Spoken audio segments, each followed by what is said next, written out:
Welcome back to Chat Shit. Previews for the 2024 season and reviews of the 2023 season. It's our last one. It is. It's the Western Bulldogs, and they're a really interesting team to talk about, in my opinion. They came ninth, obviously heartbreakingly lost to West Coast in the second last round of the season, and if they won that game, they would have made finals and knocked the Sydney Swans out of 8th position. When we look at moments, it was not just the West Coast game. They lost to 3 of the bottom 4 sides throughout the season.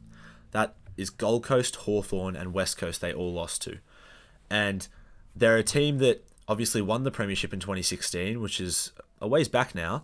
But the talent in that list is talent that any coach would dream of having at their disposal.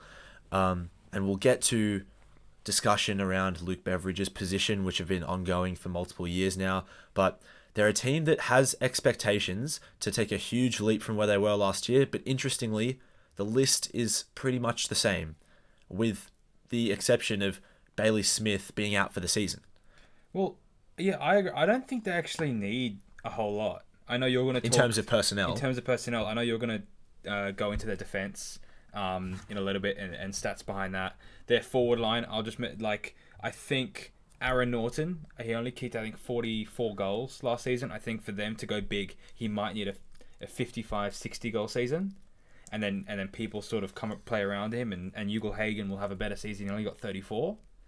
But honestly, like you said, they're really not lacking personnel. I mean, they got, I think we may have agreed, the best player in the league in Bontempelli. Yep, they had the best ruckman last year. Tom Liberatore, who was the best getting in and under. Bailey Dale. Yes, huge Waitman off halfback. had a big year.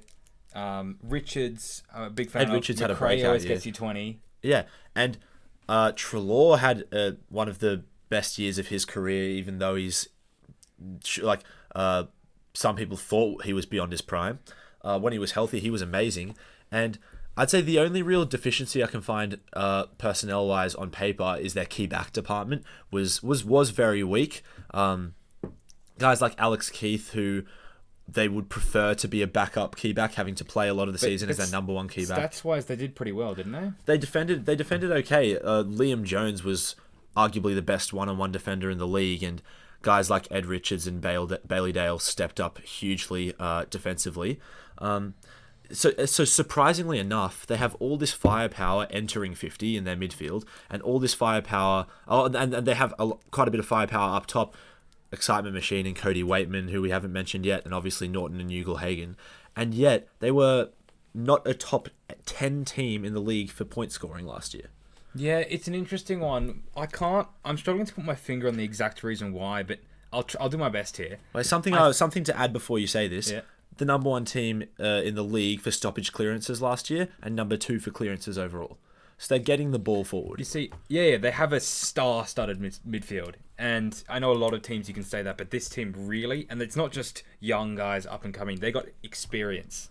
A guy that could win the Brownlow this year, almost won the Brownlow last year. Almost won the Brownlow last 4 years. Oh yeah, exactly. And he's still young. He's got a long way to go, and the team will continue to build around him. But I'll do my best to put my finger on the reason that they're struggling. I think they've got a lot of guys that do the same thing.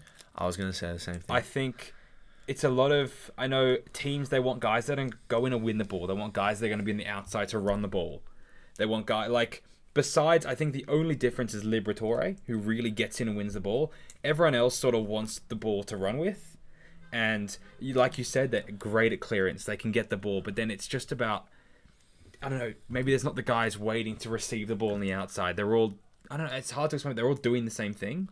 Absolutely. And I think if we go man by man in that midfield and break it down, Bontempelli can do everything. He's phenomenal at delivering the ball on the outside and the inside.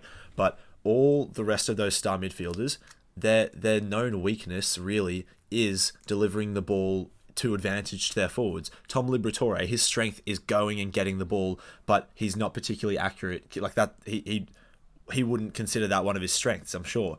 Adam Treloar, he's extremely explosive and clean with his hands. The criticism has always been his final product, delivering the ball inside 50 or delivering the ball outside.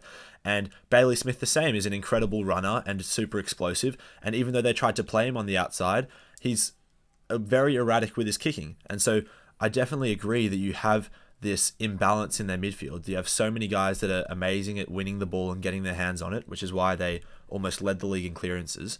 However, that fluency in connection between midfield and forward line wasn't there. But you just feel like they're close to like clicking. Like I felt like the whole season they're just a coaching change or some small midfielding coach just stepping in and fixing it, and the team just sorts itself out. But it didn't happen, and the coaching staff are still there.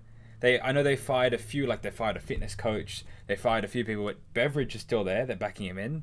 Yeah, it's just hard to fire a guy after he's won a premiership, but so you understand it, but discussions have to be had. There has to be they got to. If the problem is what we think it is, and obviously we believe that's the problem, someone's got to get in there and they got to speak to these guys and really define what their role is. Like Liberatore, make it as simple as you're going to go in and win the ball. Dale McRae, you're going to get in and you're going to get it out to the guys like Bontempelli, and Bailey Smith isn't playing, but they'd say get it out to the guys like him that are going to run it. And then present to our big forwards and Ugle-Hagan and Norton who want the ball, they want to fly for it. So, honestly, I think we both had the Bulldogs outside the top 8. Or yeah, just outside the top 8, but there's really no reason why they can't have a season where they are 5th, 6th even.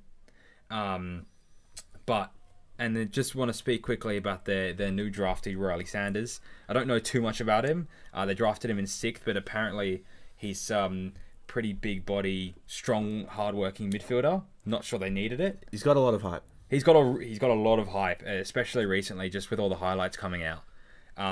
Look, best of luck to the Bulldogs. I know they beat us in the 2016 final, so no love lost. Hate the Bulldogs. Absolutely hate the Bulldogs. No, we're not just saying all this because we don't like the Bulldogs. It's I think the criticisms of them or the sort of confusion about their lack of high level success over the last couple of years has been well spoken about widely. And the thing is, like they held up relatively well defensively. Really, like they were one of the lowest points conceded teams in the league. Like they were top 8 for points conceded. And when you look at their list, it baffles you that they were a better defensive team than they were an attacking team last year, despite the lack of personnel. So it just shows how like balance and potentially effort with guys just playing unselfish roles has more to do than talent in AFL. Yeah, well, that's all we got time for today. We'll see you all in the next one.